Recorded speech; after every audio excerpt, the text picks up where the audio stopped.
Japan is eyeing an early transfer of warships and aircraft to the Philippines after the country's biggest overhaul of defense export rules in decades. Defense Minister Shinjiro Koizumi is in Manila for talks with his Philippine counterpart, Gilberto Teodoro. Both sides inked a deal to expand defense cooperation and reaffirm their opposition to any unilateral attempt to change the status quo by force in the East and South China Seas. Mr. Koizumi will also witness the Balikatan exercises, where Japanese forces are taking part in live fire drills for the first time. Now we have Mariejo Ramos, who's covering this for us. She is live in Manila. Mariejo, what stood out from the press conference between the defense chief of the Philippines and Japan's in these critical times? Yes, Jill.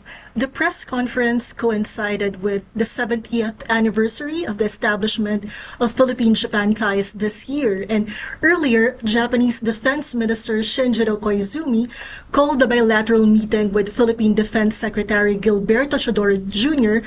as a very productive and substantive discussion on defense cooperation. He announced the signing of a new agreement on the transfer of defense equipment and technology between the two countries. And to do that, they agreed to establish a technical working group that will further enhance defense cooperation between the two countries.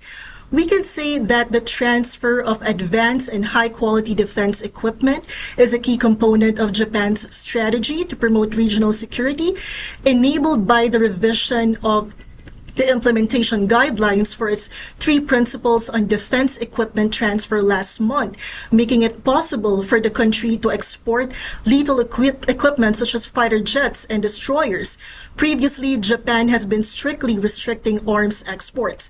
And tomorrow, as you mentioned, Koizumi will observe the Philippines-U.S. joint exercises, or Balikatan, featuring 1,400 Japanese self-defense forces personnel, the first such deployment of combat troops and the largest to date in Philippine soil since World War II.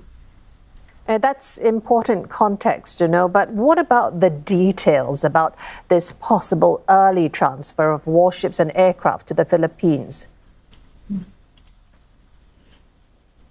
Yes, Koizumi also said that he and Teodoro are strongly opposed to any unilateral attempts to change the status quo by force or coercion in the East China Sea and the South China Sea, and had agreed to hold consultations when necessary regarding security concerns. So in 2024, the Philippines and Japan signed a reciprocal access agreement to facilitate joint military exercises, disaster relief, and strengthen defense cooperation as well.